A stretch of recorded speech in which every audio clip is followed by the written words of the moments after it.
Hello. So this is going to be a review of a 2019 Ford Fusion, and I'm reviewing this because I rent cars in the summer and drive them all over America, me and my wife. And I kind of enjoy renting them because, well, number one, it's less wear and tear on your own cars, but you also get a chance to check out some new cars with their new features.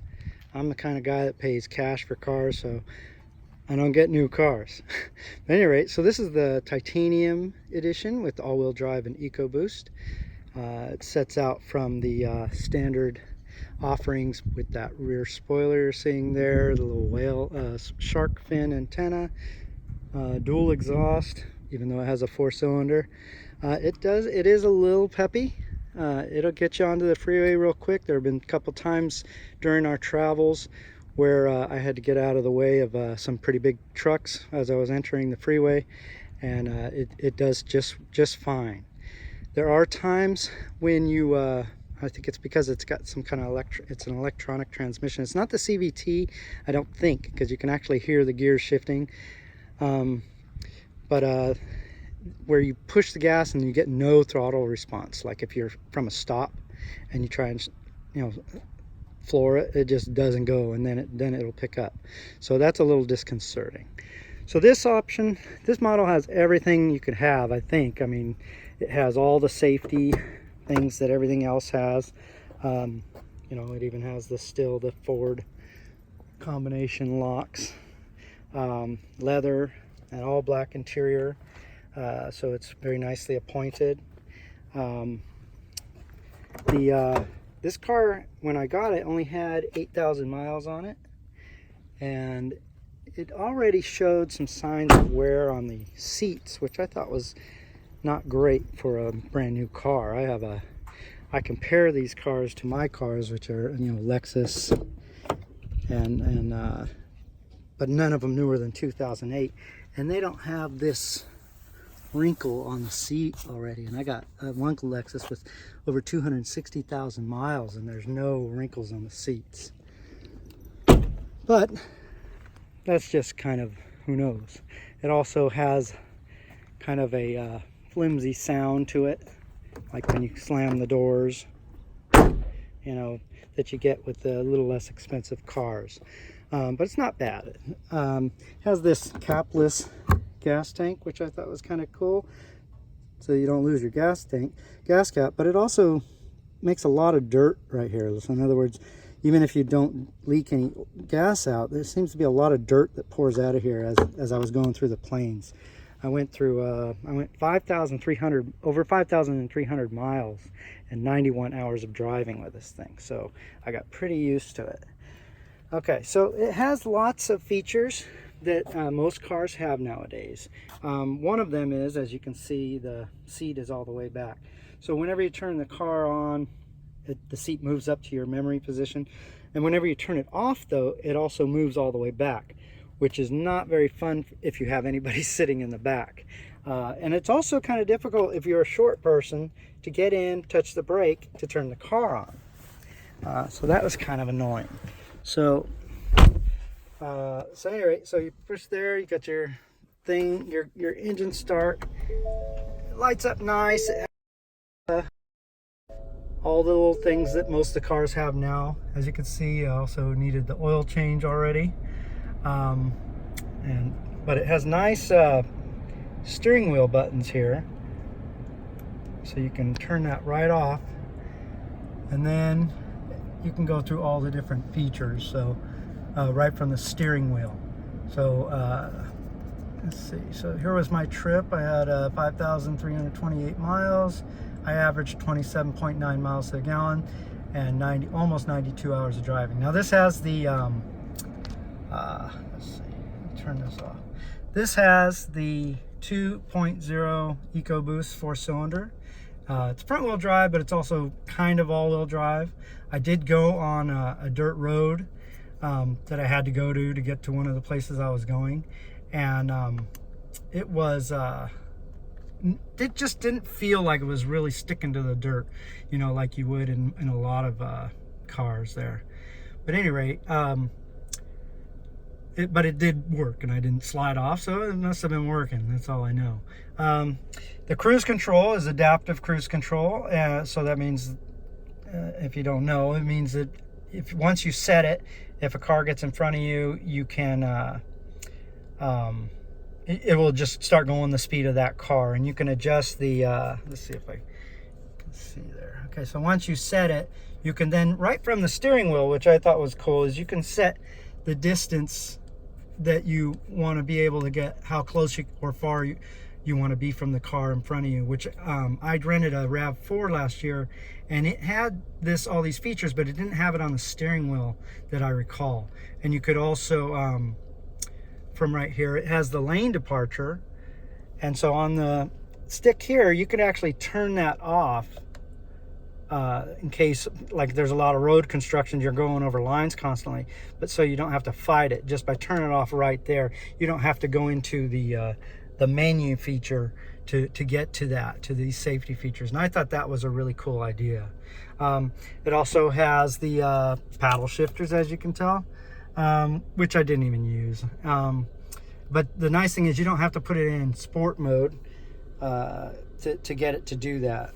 I didn't like the shifter here. I always felt like I was going to bump it or my wife was going to bump it while we were driving, so I didn't care for that. It has the electronic parking brake, so you just push that down when you have the brake on, and it goes off, and then you pull it up and it locks in. So that was kind of fun. Then you can also adjust the different systems right here on this screen. And of course it has this, and it also has the I think it's called CarPlay. You have to have the thing plugged into it, and every time you turn the car on, it gives you a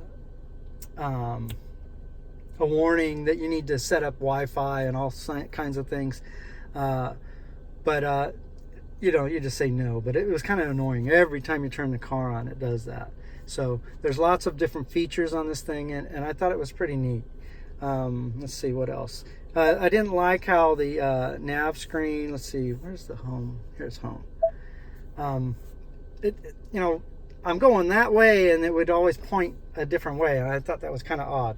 But I plugged it into my iPhone, and I was able to just use my own Google app, and it comes on the screen just like normal. I don't want to plug it in right now because then it won't work. But the USBs were really easy to get to, and the extra thing there. Cup holders fit most of the cups that we had. It has the dual combo armrest so that you can put things deep in there. It has a good size glove box for the day. It also has the cup holders in the doors like a lot of the cars have nowadays, so that's pretty neat. Let's see. Okay, so here's the 2.0 Ecoboost engine. You know, it's a nice little motor. It gets you pretty quick. You can still check I like that Ford lets you still check the transmission fluid. You can see already, I mean, this thing only has 13,000 miles, and there's already some oil seepage coming around. Now, I don't know if whoever rented it before, it's a rental, so whoever rented it before may have spilled some oil. I do know that checking the oil is a pain in the butt in this thing. I don't know if you could see it, but it's covered with oil, this dipstick, and even when you wipe it off and put it back in, you pull it out and it's covered in oil. So I don't know if I really don't think it has too much oil in it, but every time I would check it, I would be like, I'm not sure if it has oil, doesn't have oil, and I'm pretty good with cars. I work on them all the time, and I still had a hard time being really sure where the oil level was. So I don't know why the design is like that, why it gets so oily when you pull it in and out.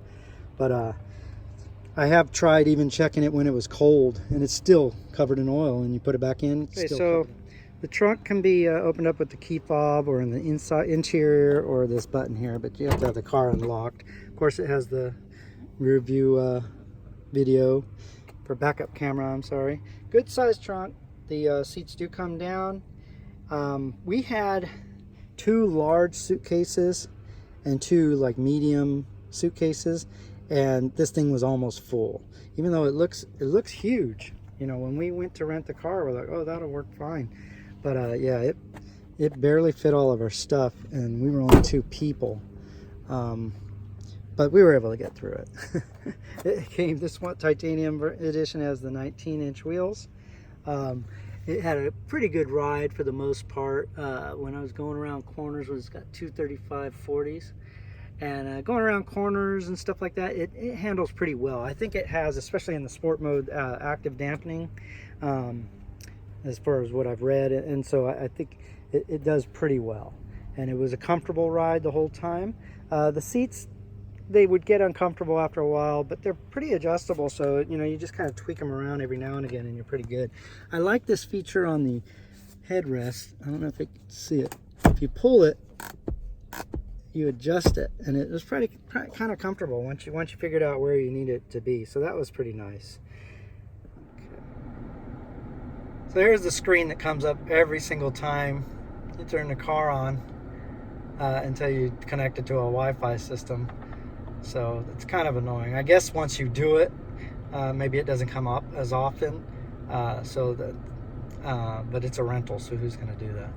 What I thought were pretty neat was if you're on the phone and you had the max AC on, it automatically quiets the AC. I thought that was pretty neat. That's something I never would have thought about. But it's a really cool feature.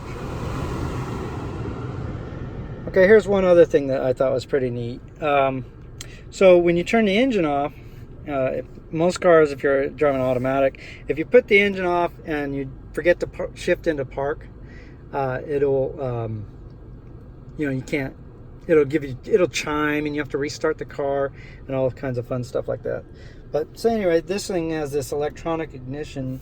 So if I'm in or electronic transmission. So if I'm in drive and I get somewhere and I decide, okay, I'm done, and then I go to push the button to turn the car off, you'll see it automatically puts it into park by itself. And I thought that was kind of a neat feature. I'm not sure if you're supposed to do that, but it kind of, I ended up doing that a number of times. So that was that feature.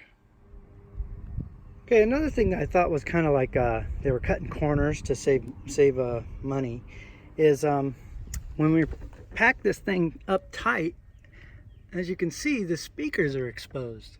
So again, like I said, I'm comparing it to my Lexus and other cars that I've driven. But, you know, usually these things are not exposed, at least in, I guess, maybe a little bit nicer cars, I don't know. But the problem is when you're shoving things in there, you could be hitting the cables there, knocking those off, and I don't know if they get hot, you know, or whatnot. But, you know, it's kind of scary to shove those things up, everything up against it. So I thought that was kind of odd, and maybe that's just because I'm used to Lexus and they do a little more finishing on things. But I just thought I'd point that out. Also, I did think it was cool that the trunk supports go into the molding, the carpeting there, because that way they can't pinch anything. If you have this trunk really full of stuff, they get in there, so you can put stuff right up against there without having to worry about you know, hitting any of your stuff or obstructing the trunk support. So I thought that was kind of a cool thing also. And as you can see, this because it's got such a deep deck and it's low, you get a lot of marks from probably suitcases and stuff like that. I think if I owned this car, I'd probably put one of those strips on here to protect this. But I did like the low deck. You can see it's right here. You know, it's not even a hand's width down, it's really easy for people to lift heavy objects and put them into the back of the trunk.